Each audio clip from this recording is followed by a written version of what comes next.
नमो अरिहन्ताणम् नमो सिद्धाणम् नमो वायुरीयाणम्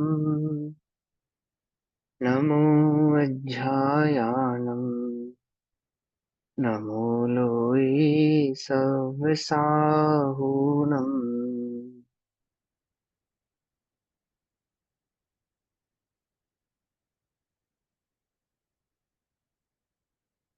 ओङ्कारं बिन्दुसंयुक्तम् नित्यं ध्यायन्ति योगिनः कामदं मोक्षदं चैव ओंकाराय नमो नमः।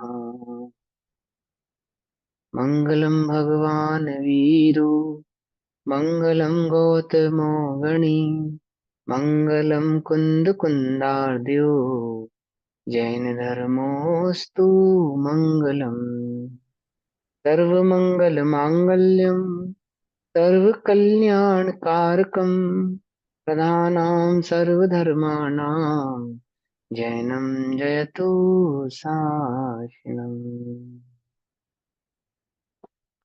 नमः समय साराय स्वानुभूत्या च कासते चित्स्वभावाय भावाय सर्वभावान्तरच्छिदे।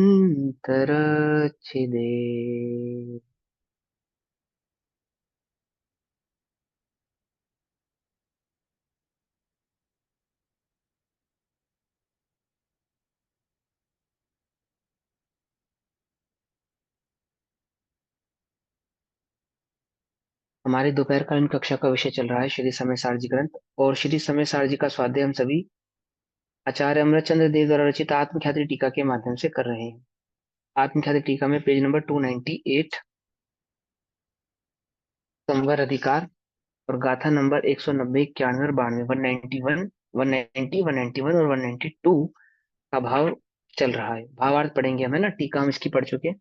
एक बार गाथा पाठ करते हैं, फिर इसका भावार्थ पढ़ते हैं। तेंसी हे दुभणीदा अध्यवसानानि सव्वदर्शिः मिच्छतम् अननानम् अविरय भावो योगो य हेतु अभावे नियमा जायदीर्णानिस्य आसवनिरोः आसव भावेन विना जायदिकमस्य वीर्निरोः कम्मस्य भावेन यानो कम्माणं जायदी निरोहो नोकम निरोहेण यह संसार निरोहणम होदी। क्या भाव चल रहा है कि अज्ञान के कारण क्या बंध होता है? जीव स्वरूप को नहीं जानता, भाव भाव आश्रव का कारण है। और वह भाव आश्रव द्रव्य आश्रव का कारण है। वह द्रव्य आश्रव नोकर्म का कारण है, और नोकर्म संसार का कारण है। संसार का अभाव करने के लिए नोकर्म का भाव, नोकर्म का भाव करने के लिए द्रव्य क्रम का भाव, और द्रव्य क्रम का भाव करने के लिए भाव क्रम यानी भावाश्रव का अभाव होना जरूरी है। और वह भावाश्रव कब रुकता है? कि जब जीव स्वरूप को जाने, स्वरूप को समझे, उसका अनुभव करे, है ना। सम्यक ज्ञान द्वारा, सम्यक श्रद्धान द्वारा ही भावाश्रव रुकता है। भावाश्रव को रोकने का अन्य कोई उपाय नहीं है। दो द्रव्यों के बीच के भिन्नता को पहचानना, द्रव्य के स्वरूप को जानना, स्वभाव को जानना, ठीक है ना। हम जितना भी स्वाध्याय करते हैं, आगम में पढ़ते हैं, किसके लिए पढ़ते हैं? स्वरूप समझने के लिए करते हैं, ठीक। किसी व्यक्ति को मोबाइल इंजीनियर बनना है, तो मोबाइल का स्वरूप समझे बिना तो मोबाइल इंजीनियर नहीं बनेगा ना, है ना। उसका स्वरूप समझेगा ना वो, कि वह कैसे कार्य करता है, उसमें किस किस प्रकार के इक्विपमेंट्स लगते हैं, उस डिवाइस कौन सी डिवाइस लगती है, कौन सी आईसी कौन सा काम करती है ना। या किस किस आईसी से किस किस प्रकार के कार्यों को किया जाता है, वो सब उसके ज्ञान में होगा, तभी वो उसका इंजीनियर बनेगा। सीधी सी बात है। ऐसे मोक्ष मार्ग में चलना है, हमको सुखी होना है, तो सुखी होने के लिए सुखी होने के स्वरूप को समझे बिना सुखी नहीं हो सकते, सुखी नहीं हो सकते, ठीक है ना। तो उसका स्वरूप क्या है, उसका स्वभाव क्या है, वो जानने से ही, है ना। उसको क्या कहा, उसको जानने का क्या उपाय है? कि एकमात्र भेद विज्ञान ही उसका उपाय है। अभी यहाँ पे इस भाषा में, इस शैली में भेद विज्ञान और सम्यक ज्ञान एक ही बात है। दो प्रकार का भेद विज्ञान, एक जो मिथ्या दृष्टि भेद विज्ञान का उपाय करेगा, ये उस भेद विज्ञान की बात नहीं कर रहे। लेकिन अगर हम मिथ्या दृष्टि है तो हम क्या करें कि भेद विज्ञान का उपाय करें। वह भेद विज्ञान कैसा है कि वह भेद विज्ञान साक्षात सम्यक दर्शन स्वरूप है, वह साक्षात निर्बंध है, वह साक्षात संवर है, और क्या कहें वह साक्षात मोक्ष स्वरूप ही है। क्योंकि एक भेद विज्ञान ही इस जीव को क्या करता है, संसार मार्ग से जुदा करता है, भिन्न करता है, अलग करता है। भेद जानना ही भेद विज्ञान कहलाता है। क्या कहा? भेद जानना ही भेद विज्ञान कहलाता है। तुम दो द्रव्यों के बीच के भेद को जानते हो? बोलो, जानते हो कि हाँ हम जानते हैं, जीव जुदा पुद्गल जुदा, ऐसा जानना नहीं है ना। हम सात तत्वों के स्वरूप नाम जानते हैं, सात तत्वों के तत् नाम जानने के बाद उनकी परिभाषाओं को जानते हैं, और किस आगम में किस प्रकार से कहा गया है, स्यादवाद का क्या कथन है, यह भी जानते हैं। ऐसे जानने की बात नहीं कर रहे। जानना माने सूक्ष्म ज्ञान नहीं है यहाँ पे, अनुभव। अनुभव है ना। ये बात ठीक है कि सूक्ष्म ज्ञान के बिना वो समझ में नहीं आएगा, ये बात पक्की है। सूक्ष्म ज्ञान चाहिए क्योंकि पांच लब्धियां चाहिए ना, तो उसमें एक सूक्ष्म लब्धि भी है, उसमें एक सूक्ष्म लब्धि भी है ना। देखो, शिवक्षम लब्धि का तो सारा कमाल है, पूरा संसार है ना, ये सब शिवक्षम लब्धि ही है, शिवक्षम ज्ञान ही शिवक्षम लब्धि है। बस हम उसको लब्धि माने प्राप्ति होता है। और मोक्ष मार्ग में शिवक्षम लब्धि किसको कहना, कि मोक्ष मार्ग में मोक्ष मार्ग के स्वरूप को जो ज्ञान जाने उसको शिवक्षम लब्धि कहना। पकड़ में ही बात, नहीं पकड़ में ही? मैंने उसमें कोई कंफ्यूज मत होना कि उसको शिवक्षम कहेंगे इसको शिवक्षम कहेंगे। कुछ इस प्रकार की मान्यता चलती है कि संसार में जैसे वैज्ञानिक है, आइंस्टाइन के दिमाग को सबसे तेज दिमाग माना जाता था, तो उसको शिवक्षम लब्धि है या नहीं है? बोलो कि है। क्षयक्षम लब्धि ही है वो, लब्धि माने प्राप्ति। क्योंकि उसको मोक्ष मार्ग में क्षयक्षम लब्धि नहीं कहते। मोक्ष मार्ग में तो स्वरूप को जाने उसको क्षयक्षम लब्धि कहते हैं, तो वो क्षयक्षम ज्ञान ही ना, बिना क्षयक्षम के नहीं हो सकता वो। ज्ञान हुआ इतना ना, जाना। लब्धि थोड़ी ना हुआ। हाँ, तो दीदी ज्ञान ही लब्धि है। लब्धि माने शक्ति नहीं है, लब्धि माने प्राप्ति है। यहाँ पे प्राप्त हुआ उसको, क्षयक्षम प्राप्त होना, बस इतनी सी बात है। कोई विशेष शक्ति है वो, ऐसा नहीं। एक बार आपने मुझे समझाया था कि लब्धि माने जब हमें मोक्ष मार्ग का पता लगता है तब हम मैंने उसको वही शुभ कहते वही हैं। मैंने वही वही तो कह रहा हूँ कि मोक्ष मार्ग में उसको लब्धि कहते हैं। अगर सामान्यता उसको देखा जाए, एकदम सामान्य तरीके से उसको देखा जाए, तो है तो वो लब्धि ही। देखो एक बात बताओ मुझे, एक चीज समझाना। बिना पुण्य के उदय के, बिना क्षेपशम ज्ञान संबंधी पुण्य के उदय के उतना ज्ञान प्राप्त हो गया उसको कि वो आइंस्टाइन हो गया? ये बताओ मुझे आप। उसको जो ज्ञान मिला, किसी भी जीव को जो ज्ञान प्राप्त हुआ है, उस ज्ञान से वो भले ही मोक्ष मार्ग का साधन नहीं कर रहा, मान लिया हमने, लेकिन जो भी उसको ज्ञान प्राप्त हुआ, हवाई जहाज बनाने का उसको ज्ञान प्राप्त हुआ, मोबाइल बनाने का उसको ज्ञान प्राप्त हुआ, एस्ट्रोनॉट बनने का, चांद पर जाने का ज्ञान प्राप्त हुआ, चांद पर तो पहुंचा नहीं पर जो भी उसको ज्ञान प्राप्त हुआ, और उस ज्ञान के माध्यम से उसने जो भी उपलब्धि करी, जो भी उपलब्धि उसको प्राप्त हुई, गाड़ियां बनाई, फरारी बनाई, आदि आदि जो चीजें उसने बनाई, तो वो जो ज्ञान है उसके पास, वो बिना पुण्य के उदय के प्राप्त हो गया क्या उसे? एम ही प्राप्त हो गया ऐसे ही बस, है ना? ऐसे ही प्राप्त हो गया कि चल भाई तू इतना ज्ञान ले ले, ऐसे तो नहीं प्राप्त हुआ होगा, है ना। ज्ञान जो प्राप्त हुआ, जो हमें क्षेपक्षम ज्ञान की प्राप्ति हुई है ना। अगर हमारे पास इंटेलिजेंसी तो उतनी है, हम यहाँ नहीं लगाते तो कहाँ लगाते? कहीं ना कहीं तो लगाते, कहीं ना कहीं तो लगाते। यदि हम वैज्ञानिक हो गए तो वैज्ञानिकता में लगाते। यदि चोर डकैत बन गए होते, फिर यही बुद्धि, यही सूक्ष्म ज्ञान मैं कहाँ लगाता? चोरी करने में लगाता, चोरी करके नहीं पकड़े जाने में लगाता, उल्टे काम करने में लगाता, नंबर दो करने में लगाता। तो और वो सब ज्ञान की शक्ति नहीं है? लोग नंबर दो करते और पकड़े नहीं जाते, मेरी क्या कहा, वो शक्ति लगाते ना ज्ञान की, तो वो तो ठीक है कि वो पकड़े नहीं जाते, पुण्य का होते। लेकिन उतनी बुद्धि का चलाना, कैसे टैक्स बचाना, कैसे नहीं बचाना, क्या करने से, कौन सा लॉ लगाने से, कौन सा क्लोज लगाने से मेरा पैसा बच जाएगा, आदि आदि, ये सब ज्ञान नहीं है क्या? ज्ञान नहीं है क्या? ज्ञान ही है।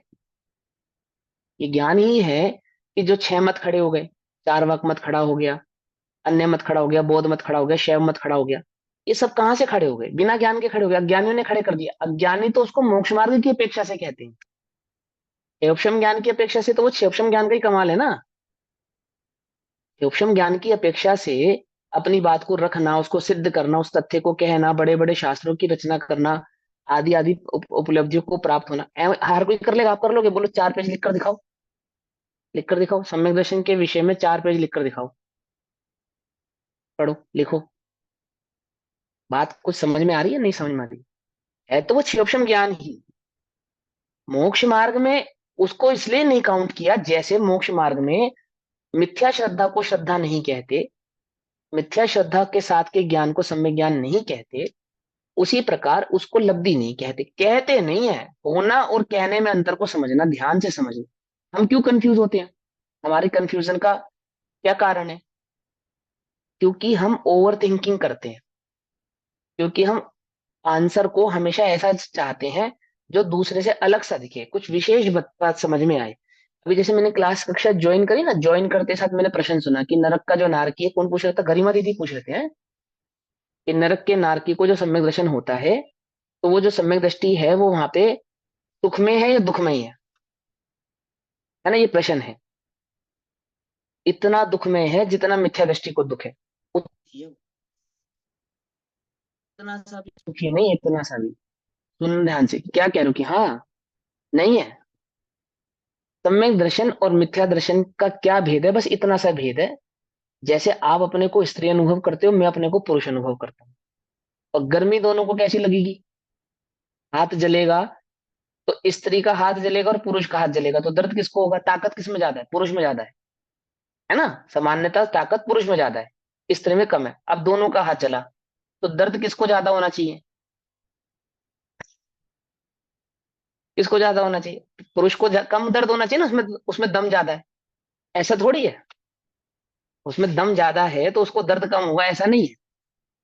वो प्रकट करने की जो शक्ति है, दर्द को प्रकट करने की जो शक्ति है, वो पुरुष में ज्यादा है, कि वो प्रकट कम करता है, स्त्री दर्द को प्रकट अधिक करती है। अंतर समझ में आया, नहीं आया? क्या कहा? दर्द तो दोनों को समान ही होगा, लेकिन उसको प्रकट करने की जो ताकत है वो स्त्री में कम है, पुरुष में, वो स्त्री में ज्यादा है और पुरुष में कम है, मतलब दर्द कम प्रकट करे वो। अरे इसका मतलब ये तो नहीं उसको दर्द नहीं होगा, पूरा होगा। उसकी लेश्या कौन सी है? कृष्ण लेश्या है। मन की, वचन की, काय की कृष्ण लेश्या है। लेश्या किसे कहते हैं? आत्मा के अनुरंजित परिणामों को, है ना, राग क्रोध कषायों से अनुरंजित परिणाम, आत्मा के परिणाम, उन्हें लेश्या कहते हैं। तो कैसे परिणाम है मिथ्या दृष्टि के वहां पे? कि जैसे एक नारकी के होने चाहिए, ऐसे ही एक सम्यक दृष्टि नारकी के परिणाम है। समझे ना? अब इसका खोटा उदाहरण देता हूँ, आप खोटा उदाहरण समझना। सम्यक दृष्टि विवाह आदि करता है, उसके पुत्र आदि बच्चों की प्राप्ति होती है उसको, कन्या रतन पुत्र रतन की प्राप्ति होती है। तो कैसे होती होगी उसको? सम्यक दृष्टि कैसे भोगता होगा? है? जैसे मिथ्या दृष्टि है ऐसे सम्यक दृष्टि है। प्रोसेस थोड़ी चेंज हो जाने वाला है कि वो ध्यान, सम्यक दृष्टि ध्यान लगाता होगा, ऐसा नहीं है। महाभारत वाला सिस्टम नहीं है कि वो उलूपी और उसके आगे से गुजर गई और वो गर्भवती हो गई, ऐसे नहीं होता है, ऐसे नहीं होता है। ऐसे सम्यक दृष्टि को क्या समझते हो आप? उसको दुख दर्द वेदना आदि सब समान होते हैं, सिर्फ श्रद्धान के भेद के कारण उसको सम्यक दृष्टि नाम प्राप्त होता है। और लीनता जो है वो चारित्र का भेद है, दर्शन का भेद नहीं है। चारित्र जैसे जैसे बढ़ता है, ऐसे ऐसे आत्मा के स्वरूप में स्थिरता बढ़ती है। वहां स्थिरता बढ़ने से फिर बाहर का आभास टूटता है, फिर वहां वो कषाय छूटती है, फिर वो दुख दर्द छूटता है। फिर उपसर्ग भी करे कोई तो दर्द नहीं होगा। क्यों नहीं होगा? क्योंकि चारित्र गुण की वहां पे प्रकटता है। चारित्र अभी समझा ना? दर्द आदमी को ज्यादा होता है या औरत को ज्यादा होता है? कि प्रकट करने की शक्ति औरत में ज्यादा है, आदमी प्रकट कम करता है। उसकी अपेक्षा से कहते हैं कि इसमें सहन। ऐसे ही वो सम्यक दृष्टि को जब चारित्र स्थिरता प्रकट होती है, यानी उपयोग जब आत्मा में जाता है, तो बाहर का कुछ ज्ञान नहीं रहता। अब नरक में तो वो स्थिति नहीं पैदा होती, नरक में तो वो स्थिति नहीं पैदा होती। क्या? कि उसको चारित्र प्रकट हो सके। पकड़ में आई बात? नहीं पकड़ में आई? तो वहां तो वो क्या है? अवरति ही है। अवरत कहना मतलब क्या? अवरति सम्यक दृष्टि और एक मिथ्या दृष्टि का जो जीवन होता है वो लगभग लगभग समान होता है, कषायों की अपेक्षा से। 5 इंद्रिय के विषय कषायों की अपेक्षा से, धर्म की अपेक्षा से नहीं। सम्यक दृष्टि अगर अवरति भी होगा तो कुदेव को गुरु को शास्त्र की शरणागत नहीं होगा, ये बात तो पक्की है, ये तो नियम पक्का है। कि उसको ग्रहित मिथ्यात्व नहीं होगा, लेकिन अग्रहित मिथ्यात्व संबंधी जो कषाय सम्यक दृष्टि के मिथ्या दृष्टि को वर्तती हैं, ऐसी ही लगभग लगभग कषाय सम्यक दृष्टि के वर्तती हैं, भोग संबंधी भी उपभोग संबंधी भी। पकड़ में आई बात नहीं पकड़ में आई? ये समझ में आई बात नहीं समझ, ध्यान से समझना इस बात को, उल्टा नहीं पकड़ना बात को। हम सम्यक दृष्टि को मुनिराज वाली अपेक्षा से समझते हैं, जो मुनिराजों की अपेक्षा उसे काउंट करते हैं सम्यक दृष्टि को हम। जबकि मुनिराज रत्न चारित्र की प्रमुखता है वहां पे, वो छठा सातवां आठवां जो गुण स्थान है वहां पे चारित्र की मुख्यता है। चारित्र किसकी बात कर रहा हूँ? व्यवहार चारित्र की नहीं, निश्चय चारित्र की बात कर रहे हैं। और सम्यक दृष्टि में श्रद्धा की मुख्यता है। पकड़ में ही बात? अभी यहाँ पे भी ध्यान से समझो, इस यही भाव है वो पूरा का पूरा। यहाँ पे भी क्या समझाते हैं कि वो द्रव्य क्रम, भाव क्रम और नो क्रम क्या है, वो स्वरूप को नहीं जाने बिना, जब तक स्वरूप को नहीं जाना उसने, तब तक क्या होने वाला है? तब तक किसी भी प्रकार के कर्म के बंध से छूटने वाला नहीं है। मैं समस्त प्रकार के पाप को छोड़कर निवृत्ति ले ली, साधु हो गया, पंच महाव्रत धारण करे, 28 मूल गुणों का पालन किया, पापी है या पुण्य आत्मा है? आगम कहता है अध्यात्म, आगम में अध्यात्म कहता है, आगम नहीं अध्यात्म कहता है। आगम कहेगा पुण्य आत्मा है, अध्यात्म कहता है पापी है। समझे नहीं समझे? किसको? द्रव्यलिंगी को। आगम कहेगा पुण्य आत्मा है, क्योंकि आगम तो वहां पे पाप पुण्य और धर्म तीनों भेद के अपेक्षा से बात को कहता है। लेकिन अध्यात्म एकमात्र पापी मानेगा, क्योंकि अध्यात्म में पाप और पुण्य की दो ही परिभाषा है, सम्यक दृष्टि सो पुण्य आत्मा और मिथ्या दृष्टि सो पाप आत्मा। पकड़ में ही बात नहीं पकड़ में ही? है ना? आगम कहेगा पुण्य आत्मा, अध्यात्म कहेगा पापी है। बोले अरे कहाँ से पापी है? तिल मात्र भी दोष नहीं है उसमें। बोले सर ये मिथ्या दृष्टि है, मिथ्यात्वी पाप है, पाप है ना? अब यहां समझो ध्यान से, स्वरूप नहीं जाना। हम स्वरूप जानते नहीं जानते, तो क्षम ज्ञान के स्वरूप जानने की बात नहीं, जानना माने अनुभवना। जानना माने अनुभव। हम बहुत जानते हैं, बहुत नहीं जानते, हम आत्मा को जानते हैं। आत्मा को जानने माने क्या? आत्मा के सही स्वरूप को जानना, और सही स्वरूप को जानकर उस आत्मा का अनुभव कर। मैं आत्मा हूं, इसको वेदन में लाना, इसका अनुभव करना। कैसे आएगा? कि बिना भेद विज्ञान की ज्योति के नहीं हो सकता। बिना भेद विज्ञान की ज्योति को प्रकट किए बिना आत्म अनुभव प्रकट हो नहीं सकता। मुझे आत्म अनुभव करना है तो कैसे प्रकट करूंगा मैं? क्या उपाय है उसका, क्या मार्ग है उसका? एकमात्र भेद विज्ञान ही उसका मार्ग है। अब कहां से भटकते हो? एक भेद विज्ञान के मार्ग को छोड़कर तुम जितने भी मार्ग अपनाओगे, उस सब मार्ग में तुम क्या हो जाओगे? भटक जाओगे। सिर्फ कंफ्यूजन ही कंफ्यूजन प्राप्त होने वाली है, कुछ सॉल्यूशन नहीं मिलने वाला वहां। क्योंकि गलत मार्ग में जा रहे हो ना। नियम, नियम से भटक रहे हो, नियम से भटक रहे हो। नियम से भटकोगे तो क्या होगा? प्राप्ति नहीं होगी, प्राप्ति नहीं होगी। प्राप्ति करने का क्या नियम है? मार्ग सही होना चाहिए। तो इनिशिय मिथ्या दृष्टि को सही मार्ग, अब देखो ये तो आपको सबको पता है ना, अनंत काल में अनंत बार क्या सुना? दिव्य ध्वनि भी सुनी, तमोशरण में भी गया, द्रव्यलिंग भी धारण किया, मतलब कोई एक ऐसा उपाय नहीं है जो उसने नहीं किया। ये बात सबको पता है। मानते हो या नहीं मानते? आगम में लिखी है, मैंने अपने घर से तो नहीं कही। तो क्या नहीं किया? क्या नहीं किया? एक भेद विज्ञान के मार्ग को नहीं अपनाया। अच्छा अब कौन सा मार्ग अपना रहे हो हम? अनुभव करने के लिए कौन सा मार्ग अपना रहे हैं? कि सभी मार्ग अपना रहे हैं, एक भेद विज्ञान का ही मार्ग नहीं अपना रहे। अभी भी तो वही गलती कर रहे हैं ना। तभी क्या कहते हैं कि हमने हमने पिछले जन्मों में स्वाध्याय नहीं किया होगा। बोलो कितना किया होगा? 9 अंग 11 पूर्व के पाठी हो गए, इतना स्वाध्याय किया, इतना स्वाध्याय। समझे? और सिर्फ 9 अंग 11 पूर्व के पाठी हो गए, मात्र इतना स्वाध्याय नहीं, हमारे स्वाध्याय में इतना जस कि जो हमारी सभा का मिथ्या दृष्टि है वो सम्यक दृष्टि हो गया, हमारे उपदेश का निमित्त पाकर हम कोरे रह गए। तो क्या नहीं किया हमने? क्या नहीं किया? आचार्य कहते तुमने एक भेद विज्ञान की ज्योति को नहीं जलाया।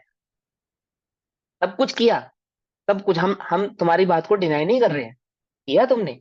नहीं किया तो एकमात्र भेद विज्ञान नहीं किया, नहीं किया। तुमने भिन्न नहीं जाना, सब कुछ किया, भिन्न नहीं जाना। अपनी शक्ति को, अपने उपयोग को, अपने समय को सब जगह खर्च किया, कहाँ खर्च नहीं किया? भेद विज्ञान में खर्च नहीं किया। टोटल खर्चा कहाँ किया? शिवक्षम ज्ञान में किया, बाहरी आचरण में किया, नो कर्मादि में किया। कहाँ नहीं किया? भेद विज्ञान में नहीं किया। मोक्ष मार्ग की बारात का सच्चा दूल्हा तो भेद विज्ञान है। क्या? नहीं समझे? तो मोक्ष मार्ग की बारात का जो सबसे जो दूल्हा है तो भेद विज्ञान है। अब हमने सारा खर्चा किया और भेद विज्ञान का पता आता पता ही नहीं, मतलब बारात में से दूल्हा गायब है। बारात में से दूल्हा गायब है। बोलो भैया किसकी बारात जा रही है? किसकी बारात जा रही है? अब जब दूल्हा ही नहीं है तो किसकी जा रही है? बारात तो जा रही है, पर किसकी जा रही है? और कहाँ जाएगी? ये भी बताओ, कहाँ जाएगी? तो हमारी बारात तो निकली हुई है। नहीं समझे? अपनी बारात तो निकली हुई है, अनादि से निकली हुई है। तो पहुंचेगी कब? कहाँ पहुंचेगी?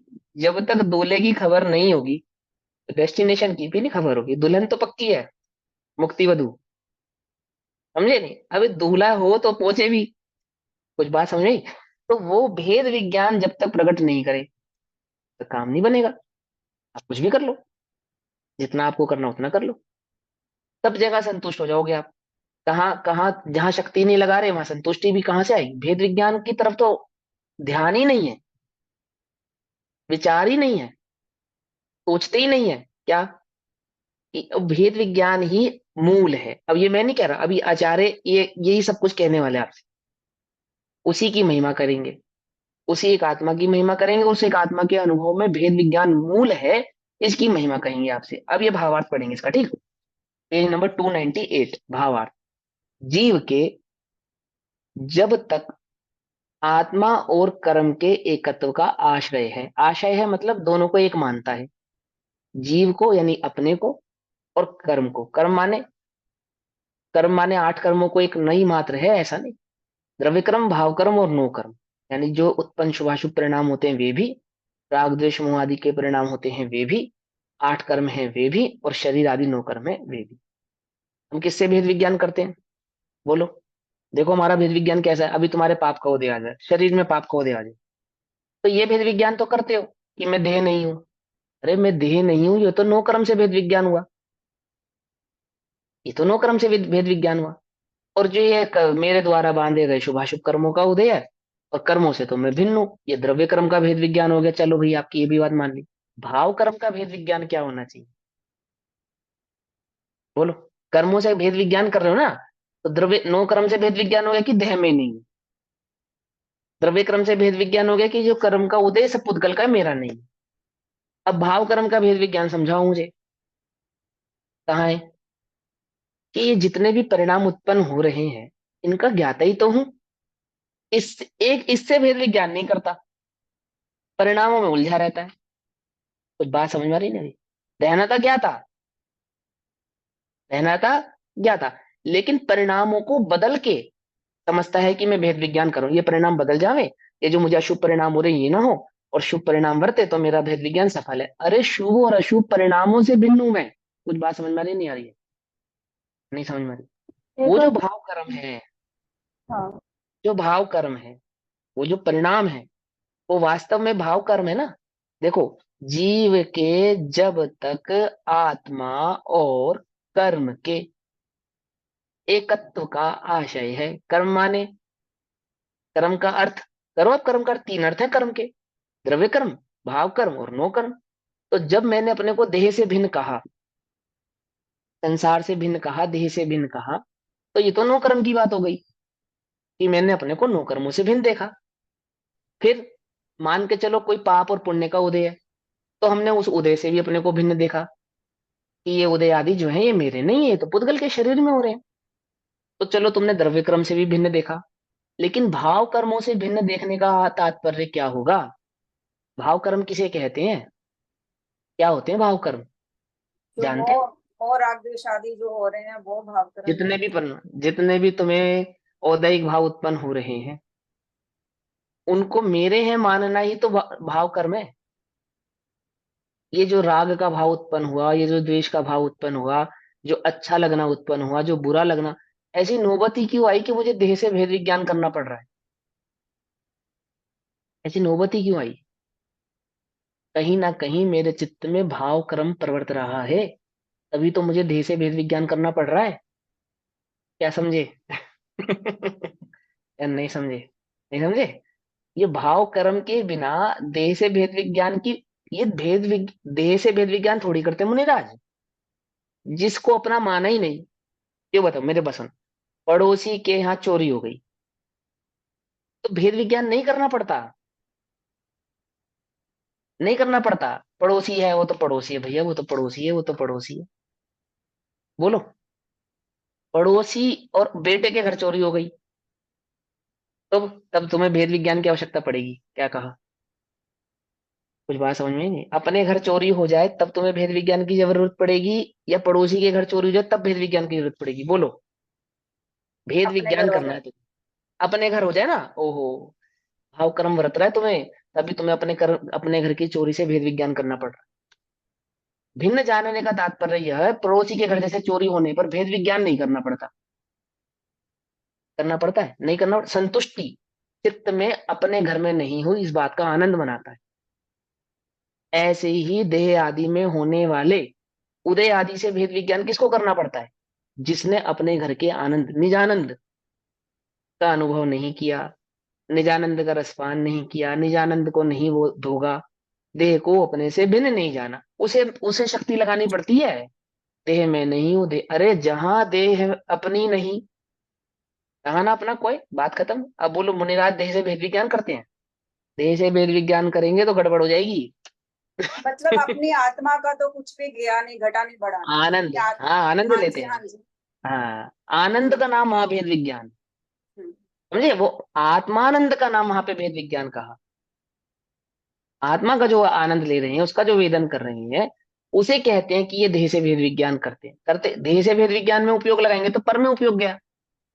वो थोड़ी थोड़ी सी बात सूक्ष्म है, लेकिन बात समझ में आ रही है नहीं आ रही? मैं ये चाहता हूं कि जो तुम शक्ति लगाते हो भेद विज्ञान के नाम पे, कहाँ लगाते हो? वो पर में ही कहाँ लग रही है। लगानी चाहिए? पर में लग रही है पर में। टोटल। क्यों नहीं, क्यों होती है ये गलती हमसे? क्योंकि पंडित टोडरमल जी ने क्या कहा? सम्यक सन्मुख मिथ्या दृष्टि का स्वरूप। पढ़ा नहीं पढ़ा? कम से कम 10 बार तो कहा होगा मैंने। पढ़ना। क्या लिखा? शांति से विचारता है, एकांत में बैठता है कि जै ऐसा है या ऐसा है, वस्तु स्वरूप क्या ऐसा ही है, क्या मैं सचमुच इनसे भिन्न हूं? अहो, इन बातों की तो मुझे खबर ही नहीं थी, पता ही नहीं था। मैं तो अभी तक भूल से ही अपना मान रहा था। ये निर्णय हुआ कि मेरे नहीं है, तो उस संबंधी होने वाले उदय आदि भी मेरे नहीं। अभी आगे आचार्य बताएंगे आपको। इस सम्यक दृष्टि की वैराग्य से मैत्री है, राग से मैत्री नहीं है। तुम चारित्र मोहिनी वाले सम्यक दृष्टि को भूल जाओ, भूल जाओ। सम्यक दृष्टि की तो वैराग्य से मैत्री है, राग उत्पन्न नहीं होता। पकड़ में ही बात नहीं? पकड़ में। अभी प्राप्त पर्याय की अपेक्षा से, मनुष्य गति में ना हमारा उपयोग, इसकी अपेक्षा से मैं बात समझा रहा हूँ आपको, ध्यान से समझना।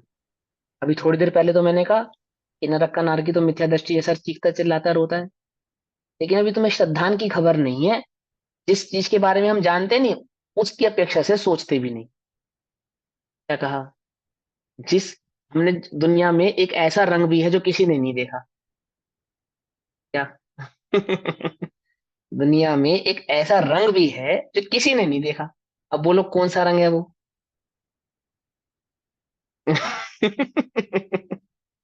बताओ कौन सा रंग है? सही नहीं। जब देखा ही नहीं तो पता ही नहीं, उसको कैसे सोचे? ऐसे ही वो सम्यक दृष्टि के भाव को हम कैसे पकड़ेंगे?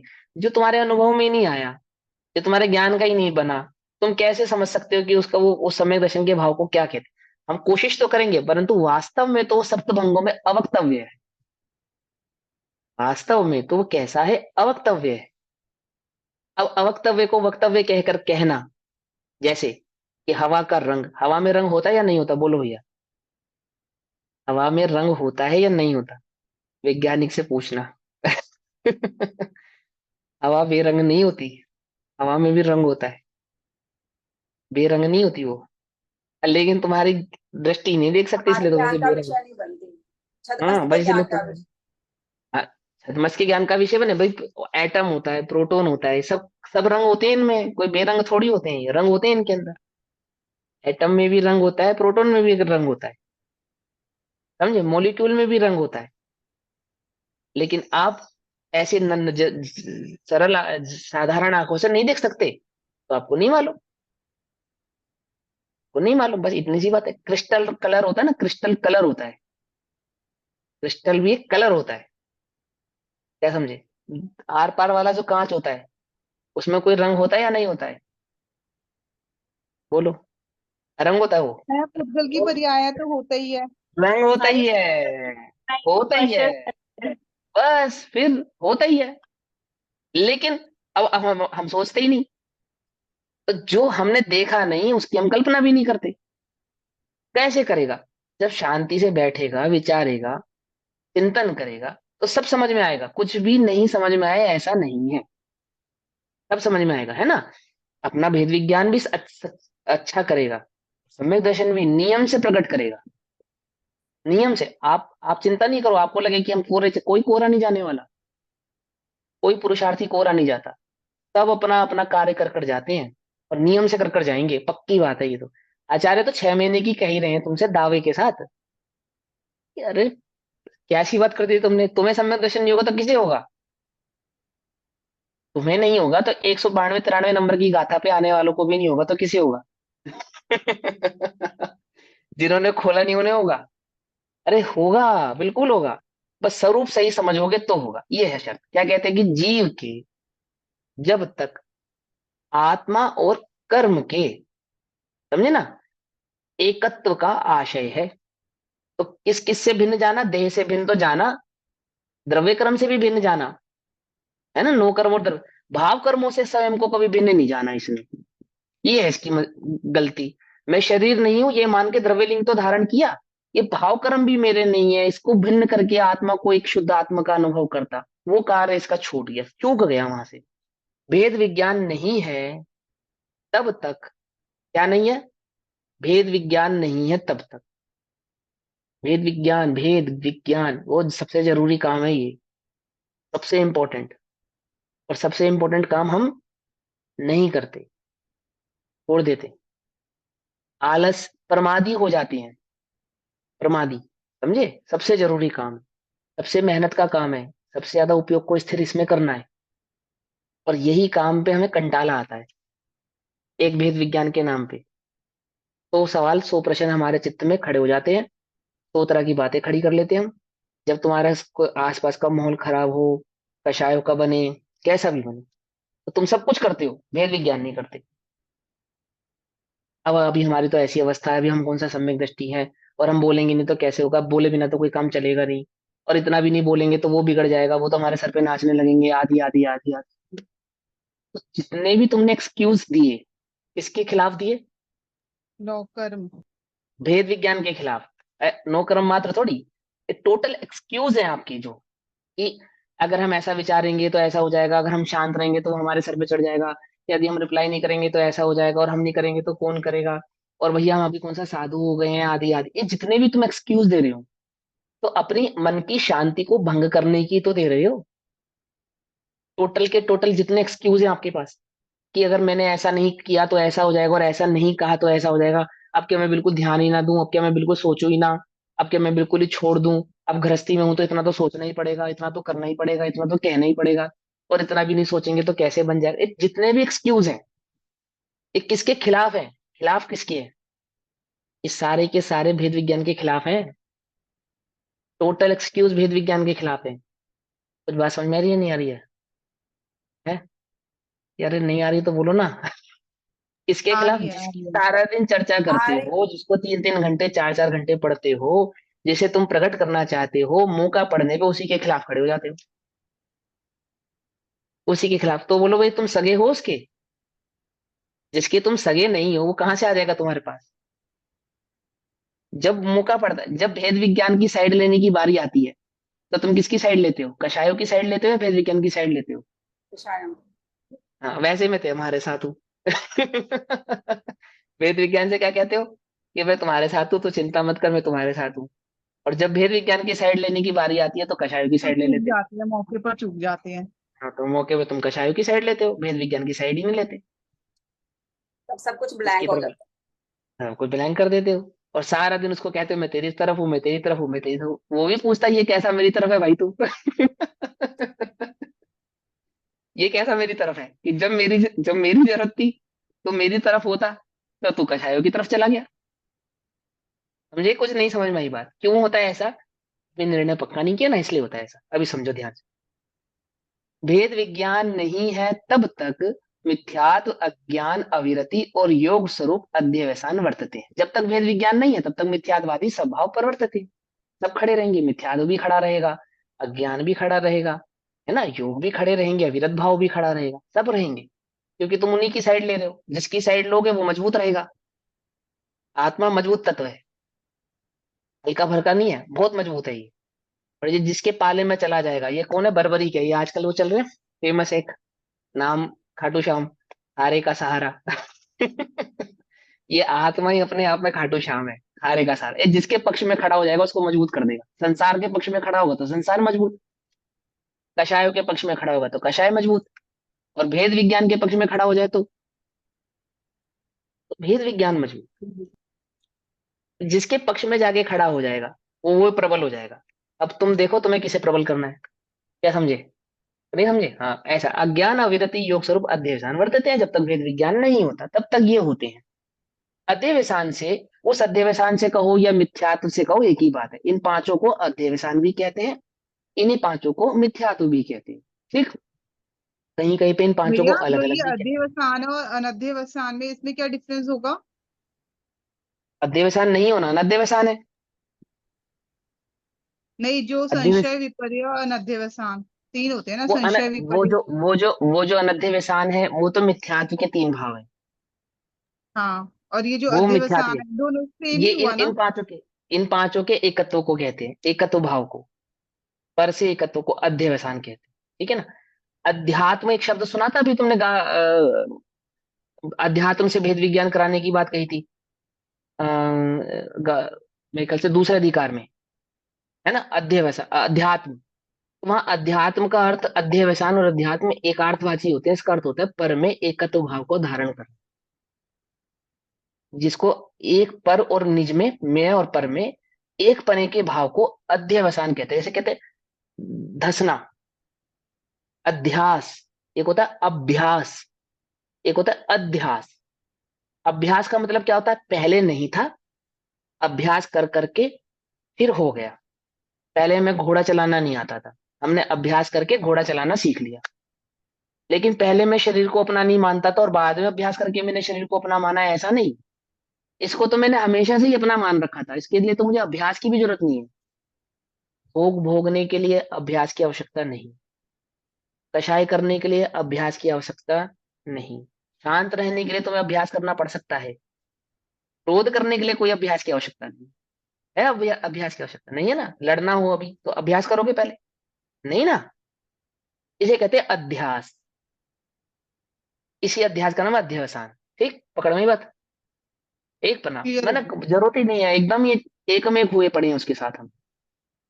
तो जब तक मिथ्यात्व अज्ञान अविरत और सुख अध्यवसान वर्तते हैं, अध्यवसान से, इस अध्यवसान से राग द्वेष मोह रूप आश्रव भाव होता है।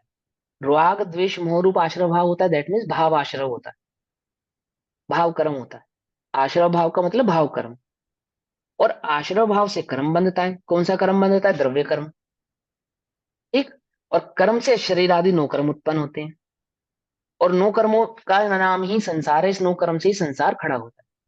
परंतु जब उसे आत्मा और कर्म का भेद विज्ञान होता है, अब यहाँ अभ्यास करना है उस अध्यास से भेद होने का, कि मैं और शरीर एक नहीं है, मैं और ये परिणाम द्रव्य कर्म भाव कर्म और नो कर्म, ये हम एक नहीं है। ये तीनों मुझसे जुदा है, जीव जुदा, उद्गल जुदा, मैं भिन्न हूं, ये भिन्न है। ये जो भेद विज्ञान उत्पन्न होता है तब, तब भेद विज्ञान उत्पन्न होता है तब, अभी उत्पन्न नहीं हुआ। भेद विज्ञान को उत्पन्न करने का अभ्यास अलग बात है, और भेद विज्ञान उत्पन्न होना एक अलग बात है। तो जब भेद विज्ञान उत्पन्न होता है दैट मीन्स आत्मा का जब अनुभव होता है, वेदन होता है। जब हम भिन्न करेंगे तो भिन्न दिखेंगे भी ना, भिन्न करेंगे तो भिन्न दिखेंगे भी ना। तो हमने भिन्न किए तो भिन्न अनुभव करेंगे। अपने को निज, निज को निज, पर को पर जान, वहां दुख का नहीं लेश निदान। ठीक। तो वो दोनों को भिन्न जानता है। तो क्या कहते हैं, कर्म से शरीर आदि से नौकर्म आदि उत्पन्न होता है और नौकर्म ही संसार है। परंतु जब उसे उसे माने इस जीव जी। को जो पुरुषार्थी करेगा, वो जो पुरुषार्थ करेगा उस जीव को, है ना, वो जीव, तो वो मैं भी हो सकता हूं। मैं जब पुरुषार्थ करूंगा तो क्या होगा, आत्मा और कर्म का भेद विज्ञान होता है। और जब भेद विज्ञान होता है तब शुद्ध आत्मा की उपलब्धि होने से, उपलब्धि होने से दैट मीन्स अनुभव होने से, शुद्ध आत्मा का अनुभव होने से, वेदन होने से, मैं शुद्धात्म स्वरूप हूं ये बात जानने से, ठीक है ना, मिथ्यात्व आदि अध्यवसानों का अभाव होता है। अर्थात मिथ्यात अज्ञान अवृत्ति और योग स्वरूप जो अध्यवसान है, इनका अभाव हो जाता है। अभाव हो जाता है दैट मीन्स इनसे, इनमें भेद खड़ा हो जाता है। अब मालूम चल जाता है ये मेरे नहीं है, ये मेरे नहीं, पकड़ में बात, अभाव हो गया, मेरे नहीं है। और अध्यवसान के अभाव से राग द्वेष मोह रूप आश्रव भाव का अभाव होता है। अर्थात जो भाव आश्रव था या जो भाव कर्म थे वे रुक जाते हैं। जब भेद विज्ञान खड़ा होता है तो भाव आश्रव नहीं होता, भाव आश्रव नहीं होता तो द्रव्य आश्रव नहीं होता, और द्रव्य आश्रव नहीं होता तो नौ कर्म आदि का भी उदय प्राप्ति नहीं होती। तो क्या कहते हैं, आश्रव अभाव होता है, आश्रव के अभाव से कर्म नहीं बनता, कर्म के अभाव से शरीर आदि नौ कर्म आदि उत्पन्न नहीं होते, और नौ कर्मों के अभाव से संसार का ही अभाव होता है। इस प्रकार संवर का अनुक्रम जानना चाहिए। इस प्रकार संवर यानी मोक्ष, संवर यानी मुक्ति, संवर माने एक ही है, संवर कहो मोक्ष कहो एक ही है ना। कर्मों से मुक्ति का, कर्मों के रोकने का, मोक्ष प्राप्ति का, आत्मा का मोक्ष मार्ग का एक ही उपाय, क्या अनुक्रम है कि संवर का यह अनुक्रम जानना चाहिए। इस अनुक्रम से संवर प्रकट होता है। संवर होने के क्रम में संवर का पहला ही कारण भेद विज्ञान कहा है। पहला कारण क्या है, पहला कारण, पहला स्टेप, फर्स्ट स्टेप क्या है, वेद विज्ञान। भेद विज्ञान, भेद, पहला कारण, पकड़ में बात। जब बच्चा चलना सीखता है तो सर के बल चलता है, पहले पहले सर के बल नहीं चलता, पहले हाथ और पैरों के दोनों के बल चलता है ना। जब हाथ पैरों में के बल चलने में सक्षम हो जाता है तो सर के बल भी खड़ा होने में सक्षम हो जाता है। कुछ बात समझे नहीं, योग वाले खड़े हो जाते हैं ना सर के बल फिर कोई दिक्कत नहीं है, खड़ा हो सकता है फिर सर के बल भी वो। लेकिन अनुक्रम क्या है, अनुक्रम ये बेबी स्टेप, जो फर्स्ट स्टेप है आपका, वो क्या है कि भेद विज्ञान ही इसका पहला कदम है। पहला कदम छोड़ के बाकी सब कदम रखने के लिए तैयार है हम, कोई कदम रखा ही नहीं जाएगा। पहला कदम रखे बिना तो कोई कदम नहीं रखा जा सकता। तो पहला कदम क्या है, संभेद विज्ञान का है। अब उसकी भावना के उपदेश का काव्य कहते हैं। आचार्य अमृतचंद्र देव अब एक कविता कहेंगे। काव्य कहते हैं मैंने कविता कहते हैं, कविता कहते हैं दैट मीन्स उसमें रस आ रहा है, मजा आ रहा है, उस बात को वो गा कर कहेंगे, मजा लेकर आनंदित होकर कहेंगे कि वो हो भेद विज्ञान तो बड़ी गजब की चीज है भैया, तुम भेद विज्ञान के बारे में नहीं जानते। आचार्य अमृतचंद्र देव तुम्हें रस लेकर कहेंगे कलश नंबर 129 में कि सुनो भेद विज्ञान कितना गजब है। कि क्या है विज्ञान, पद्धति संवर ऐश साक्षात शुद्धा तत्व किलो सभेद विज्ञान एव तस्मात् तद्भेद विज्ञानमतीव भाव्यम। पकड़ में बात, क्या कहते हैं, ऐश साक्षात संवर, इतना इजी है बिल्कुल, ऐश यही साक्षात संवर है, यह साक्षात, यह साक्षात सर्व प्रकार से संवर, ऐश साक्षात संवर सर्व प्रकार से संवर, किल वास्तव में शुद्ध आत्म तत्व से उपलम्भात, हाँ, शुद्ध आत्मा की उपलब्धि से सम्मदते होता है। क्या कहा, संवर कैसे होता है, शुद्ध आत्मा की उपलब्धि से होता है। ये जो साक्षात संवर है ये कहाँ से उत्पन्न होता है, एक शुद्ध आत्मा की उपलब्धि से, यानी कि शुद्ध आत्मा के वेदन से, शुद्ध आत्म स्वरूप के अनुभव से। मैं शुद्ध हूं, अहम एक कऊ, अहम एक कऊ, खलु शुद्धो, खलु शुद्धो निर्ममौ नान दंसन समग्गौ। कुछ बात समझ में याद है या भूल गए, अहम एक कऊ, मैं एक हूं, निश्चय से शुद्ध हूं, खलु शुद्धो, इस शुद्धात्म उपलब्ध होता है, प्राप्ति होती है, अनुभव होता है, सह वह शुद्धात्मा की उपलब्धि। तुम्हें आत्मा की उपलब्धि करनी है, करनी है, अनुभव करना है, पक्का है ना, आत्मवेदन करना है। तो सुनो क्या कह रहे हैं, वह शुद्धात्मा की उपलब्धि भेद विज्ञानतः एवं, भेद विज्ञान से ही होती है। क्या कैसे होती है? वह आत्मा का अनुभव, वह आत्मा की प्राप्ति, उसकी उपलब्धि कैसे होती है? एक भेद विज्ञान से ही होती है? तस्मात इसलिए, तत्भेद विज्ञानम, वह भेद विज्ञान अतीव अत्यंत अत्यंत very very very very important, क्या जरूरी, क्या है, भाव्यम, भाने योग्य है, आने योग्य है, करने योग्य है। क्या? वह भेद विज्ञान किसके लिए? उस एक आत्मा की उपलब्धि के लिए। क्यों? क्योंकि वह एक आत्मा की उपलब्धि प्राप्ति ही क्या है? संवर है। संवर है, संवर है अर्थात संसार से मुक्ति है, मोक्ष मार्ग। पकड़ में बात, क्रम अनुक्रम, है ना, वो भेद विज्ञान। कहाँ लगानी है पूरी ताकत? भेद विज्ञान में लगा। भेद विज्ञान। हाँ, वेद विज्ञान में लगानी है, सात तत्वों का स्वरूप क्या है वह समझने में लगानी है।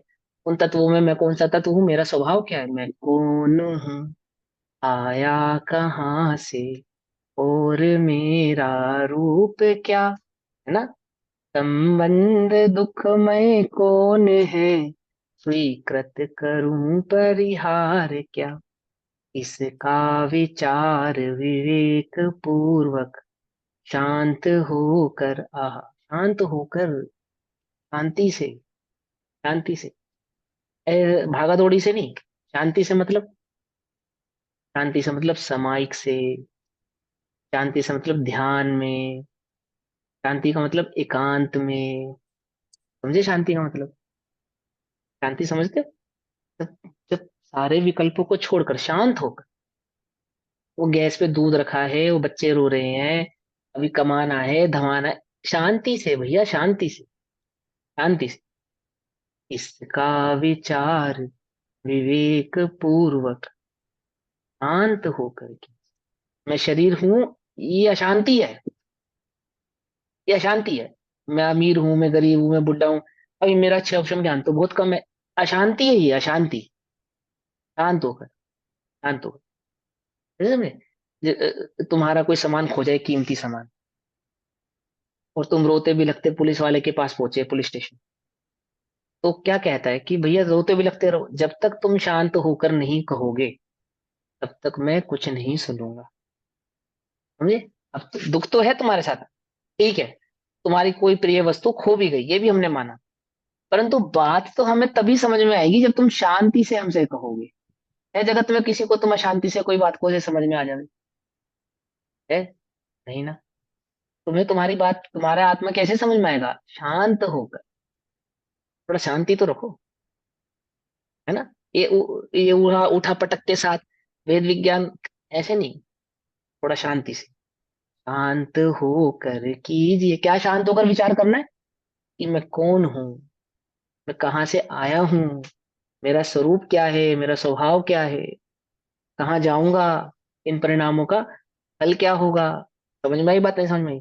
है ना। हाँ, शांत होकर ये सर्व संवर होता है, इसलिए भेद विज्ञान को अत्यंत, अच्छा सॉरी, भाव्यम भाने योग्य है। भावार्थ, जब जीव को भेद विज्ञान होता है, भेद विज्ञान की प्राप्ति होती है, भेद विज्ञान प्रकट होता है, तब जीवात्मा और कर्म को, जीवात्मा माने उसका नाम है, वो जीवात्मा एक ही शब्द है, जीवात्मा, जीवात्मा और कर्म को यथार्थतया भिन्न जानता है, एक्चुअल में भिन्न जानता है। यथार्थतया भिन्न जानता मतलब अब वास्तव में उसने भिन्न जाना। इससे पहले जो भिन्न भिन्न कर रहा था ना, वो तो सब नकली था। भेद विज्ञान प्रकट होने से पहले मैं भिन्नु जो कर रहा था, वो सब क्या था? नकली था, वो सब बेकार की बात थी। यथार्थता, एक्चुअल में, अब वास्तव में इसको समझ में आया है कि मैं और आत्मा भिन्न है। कब? जब वेद विज्ञान प्रकट हुआ, तब समझ में आया है। उससे पहले मैं तो आत्मा हूँ, आहा, ये सब नकली नकली नहीं। ऐसा नकली नकली नहीं, समझे नहीं समझे? हमारे जैसा वो करेला आ जाए खाने में तो उछल पड़े। क्या समझे? ऐसा नकली नकली वाला नहीं है भैया। ठीक कैसा? जब जीव को भेद विज्ञान होता है, अर्थात जीव आत्मा और कर्म को यथार्थतया भिन्न जानता है, एक्चुअल में भिन्न जानता है ना, तब वह शुद्ध आत्मा का अनुभव करता है, तब जाके वो शुद्ध आत्मा का वेदन होता है। वास्तव में तो भिन्न जानना और शुद्ध आत्मा का वेदन होना एक ही समय पे होती, लेकिन जब कहेंगे तो कहने में भेद पूर्वक आएगा कि उसको भिन्न जानता है और शुद्ध आत्मा का वेदन करता है, ऐसा। पकड़ में बात? तो होते एक ही समय पे है, लेकिन वो भिन्न जानता है, वही वेदन का काल है। जो वेदन का काल है वही भिन्न जानने का काल है। तो उनको भिन्न जानने का उपाय करता है, भेद विज्ञान का उपाय करता है, और वह भेद विज्ञान जब प्रकट होता है तो वह अकेला नहीं आता, शुद्ध आत्मा के अनुभव पूर्वक आता है, शुद्ध आत्मा का अनुभव साथ लेकर आता है। तो शुद्ध आत्मा का अनुभव करता है, और शुद्ध आत्मा के अनुभव से आश्रव भाव रुकता है। आश्रव भाव रुकता है, दैट मीन्स भाव आश्रव रुकता है, जिसको मिथ्यात्वादी कहते हैं, जिसको भाव कर्म कहते हैं। द्रव्य कर्म नहीं रुकता, ध्यान रखना। क्या रुकता है? भाव कर्म। क्यों? क्योंकि भाव कर्म रुकने का नाम ही द्रव्य कर्म का रुकना है, और द्रव्य कर्म के रुकने का नाम ही नो कर्म का रुकना है। कुछ बात समझ में नहीं मेरी? तो मैं कौन से कर्मों का आश्रव जो है निर्जरा करनी है अथवा संवर करना है? द्रव्य कर्मों का संवर करना है। पर मैं कुछ नहीं करता जी, एक द्रव्य दूसरे द्रव्य का करता नहीं है। जब बांधा ही नहीं तो संवर किसका? द्रव्य कर्मों ने तो मुझे कभी बांधा ही नहीं था, उनका तो संवर भी नहीं करना। संवर तो वास्तव में भाव कर्म का होता है, क्योंकि भाव कर्मों से ही द्रव्य कर्म का, कुछ बात समझ में ही नहीं आएगी, आश्रय होता है। तो भाव आश्रव यानी आश्रव भाव, भाव आश्रव यानी कि भाव कर्म रुकता है, और अनुक्रम से, फिर अनुक्रम से सर्व प्रकार से संवर होता है। फिर अनुक्रम से सभी प्रकार से क्या होता है? संवर होता है। इसलिए भेद विज्ञान को अत्यंत भाने का उपदेश दिया है। अत्यंत यानी कि जरूरी, कुछ करो चाहे मत करो, आप कोई काम करो आप कुछ मत करो, हमें कुछ लेना देना नहीं, ये किए बिना तो आपका कार्य होने वाला नहीं। पहला कदम है ना, अत्यंत, ये सबसे ज्यादा जरूरी है, वेरी इंपॉर्टेंट। इसलिए भेद विज्ञान को अत्यंत भाने का उपदेश किया है। अब काव्य द्वारा यह बतलाते हैं कि भेद विज्ञान कहाँ तक भाना चाहिए, और ये भेद विज्ञान कब तक भाते रहे हम, कब तक करते रहे? आपने ये तो कह दिया कि भेद तब विज्ञान करो, कब तक करें? कि ये भी सुनो, तब तक इसको भी गाकर समुपस्थित। कहा। हाँ, वो तो वो गाकर बता रहे हैं आचार्य देव 130 नंबर है ना, अब ये समय अपने पास। भाव ये भेद विज्ञान मिदमच्छिन्न धारया, तावद्दावत् परच्युत्वा ज्ञानं ज्ञानै प्रतिष्ठते। आह, ज्ञानं ज्ञानै प्रतिष्ठते। कब तक भाव? कब तक भाव? कि ज्ञानम ज्ञानी प्रतिष्ठते, तब तक भाव। क्या है ना भैया? ज्ञान ज्ञान में भोजन, स्थित नहीं होगा। हाँ, कब तक भोजन, भोजन कब तक करना चाहिए भाई? जब तक भूख शांत ना हो तब तक भोजन करो। कितना पानी पीऊं? ए- कितना पानी? प्यास तुम्हारी बुझ जाए उतना पियो। ऐसे समझ में आया? प्यास तुम्हारी बुझ जाए उतना पियो, भूख तुम्हारी शांत हो जाए उतना करो। समझ? ये तो भंडारा है, कितना खाऊं, एक ही मिलेगा ऐसा नहीं है सिस्टम। तुम्हारा जितना भूख हो उतना खाओ, जितनी प्यास हो उतना पियो। बोले भेद विज्ञान कब तक करें? कि ज्ञानम ज्ञान ही प्रतिष्ठित है, जब तक ज्ञान ज्ञान में प्रतिष्ठित नहीं हो जाता भेद विज्ञान करो। है इदम भेद विज्ञानम, यह भेद विज्ञान, इदम इदम यह भेद विज्ञान अछिन्न धाराया, अछिन्न धारा से, ओहो, ये भी सुन लो, कैसे बोल रहे हैं वो? अछिन्न धारा से। आज किया कल नहीं किया, सुबह किया शाम को नहीं किया, ऐसा नहीं। अभी किया फिर नहीं किया, ऐसा नहीं। एम ना चाले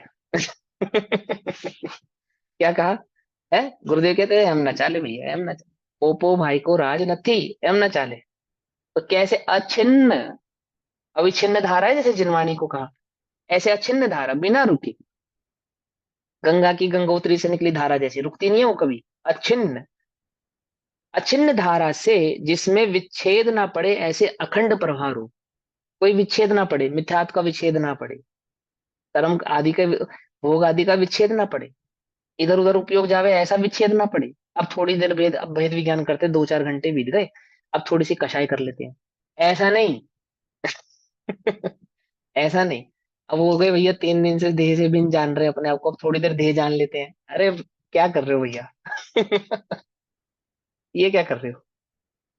ये सब नहीं, ये बच्चों वाला खेल नहीं है यहाँ पे, है गुड्डे गुड़िया के अभ्यास थोड़ी कर रहे हैं। अछिन्न धारा से जिसमें विच्छेद न पड़े ऐसे अखंड प्रवाह रूप से तावत तावत तब तक, कब तक, जब तक अविच्छिन्न धारा से उसमें जब तक भेद न पड़े ऐसी अभेद अविच्छिन्न धारा से तब तक बहाना चाहिए, भावेत तब तक बहाना चाहिए, यावत जब तक, परात चित्वा, परात परात चित्वा पर भावों से छूटकर, जब तक पर भावों से छूटकर, पर भाव मतलब, बोलो भैया, पर भाव यानी भाव कर्म, पर भाव यानी अध्यवसान, पर भाव यानी मिथ्यात्व, भाव भाव पर भाव मतलब पर को तो ग्रहण करता ही नहीं, पर में निज का जो एकत्व भाव धारण किया है, ऐसा वो जो पर भाव है, पर भाव, पकड़ में ही बात, जब तक पर भाव से छूटकर ज्ञानम ज्ञान ज्ञाने ज्ञान में ही अपने स्वरूप में ही प्रतिष्ठित स्थित ना हो जाए, एक ज्ञान मात्र का ही वेदन ना हो जाए, एक ज्ञान मात्र का अनुभव ना हो जाए, एक ज्ञान मात्र ही ना रह जाए, बस ज्ञाता दृष्टा रह जाऊं मद मत्सर मोह विनश जावे, जब तक ज्ञाता दृष्टा ना रह जाए, ज्ञान भाव का आनंद वेदन ना रह जावे, तब तक, यावत तब तक क्या करता रहे, भेद विज्ञान अविच्छिन्न रूप से भाते रहना चाहिए। 1 घंटा बहाना चाहिए नहीं, 1 घंटा सुबह 1 घंटा शाम को बहाना चाहिए, है ना। हम इस जिनवाणी की बात समझ में नहीं आती, उसमें तो भेद विज्ञान कर लेते हैं। और संसार में कोई बात समझ में नहीं आती, उसमें भेद विज्ञान नहीं करते, उसको समझे बिना नहीं चूकते। क्या क्या कहा तुमने? अभी हम तुमसे कोई धीरे से ऐसी बात कह दे जो तुम्हें समझ में ना आए, तो जब तक हम तुम्हें बता ना दे कि हमने क्या कहा है, तुम हमारा पीछा नहीं छोड़ोगे। अविच्छिन्न रूप से हमारे क्या रहोगे, पीछे पड़े रहोगे, क्या कहा था, क्या कहा था, क्या कहा था, क्या कहा था। हो सकता है किसी और ने सुना हो तो उसको फोन करके पूछेंगे क्या कहा था, तुमने सुना भैया ने क्या कहा था। अविच्छिन्न रूप से, नहीं समझे, अविच्छिन्न रूप से, वो जब तक परभाव नहीं छूटता तब तक अविच्छिन्न रूप से भेद विज्ञान भाना चाहिए। यह ज्ञान का ज्ञान में स्थिर होना दो प्रकार से जानना चाहिए, ज्ञान का ज्ञान में स्थिर होना दो प्रकार से जानना चाहिए, एक श्रद्धान की अपेक्षा से कहेंगे, एक चारित्र की अपेक्षा से कहेंगे, समझिए। एक तो मिथ्यात्व का अभाव होकर सम्यक ज्ञान हो और फिर मिथ्यात्व ना आए तब ज्ञान में स्थिर हुआ कहलाता है, यानी कि वह औपशमिक औपशमिक सम्यक दर्शन या प्रथमोपशम सम्यक दर्शन की अपेक्षा, ठीक है ना। क्या का मिथ्यात्व का अभाव होकर सम्यक ज्ञान और फिर मिथ्यात्व ना, यानी छायिक हो गया, छायिक की अपेक्षा से। तो यहाँ ज्ञान का ज्ञान में स्थिर होना दो प्रकार से जानना चाहिए, एक तो मिथ्यात्व का अभाव होकर सम्यक ज्ञान हो और फिर मिथ्यात्व ना आए तो छायिक भाव हो गया, तब ज्ञान में स्थिर हुआ कहलाता है।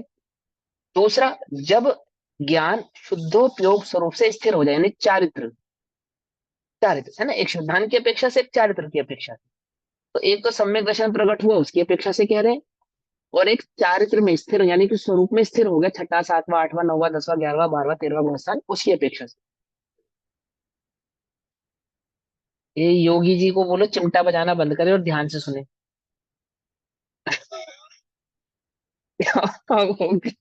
सम्यक ज्ञान और मिथ्यात्व ना आए तब ज्ञान ज्ञान में स्थिर हुआ कहलाता है, समझ में बात, ज्ञान ज्ञान में स्थिर हुआ कहलाता है। दूसरे, जब ज्ञान शुद्धोपयोग स्वरूप से स्थिर हो जाए, है ना, और फिर अन्य विकार रूप परिणमित ना हो, अन्य विकार रूप परिणमित ना हो तब ज्ञान में स्थिर हुआ कहलाता है, यानी कि केवल ज्ञान।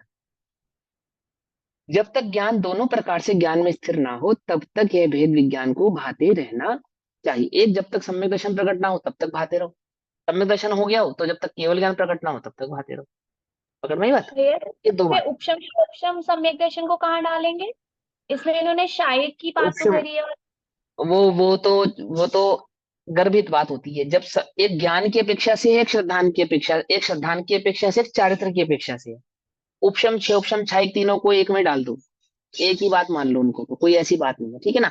देखो उपशम छह उपशम का तो की अपेक्षा से तो कथन किया ही नहीं गया पूरे समय सार में, छायिक की अपेक्षा से ही कथन है, टोटल का टोटल सारा कथन ही छायिक की अपेक्षा से।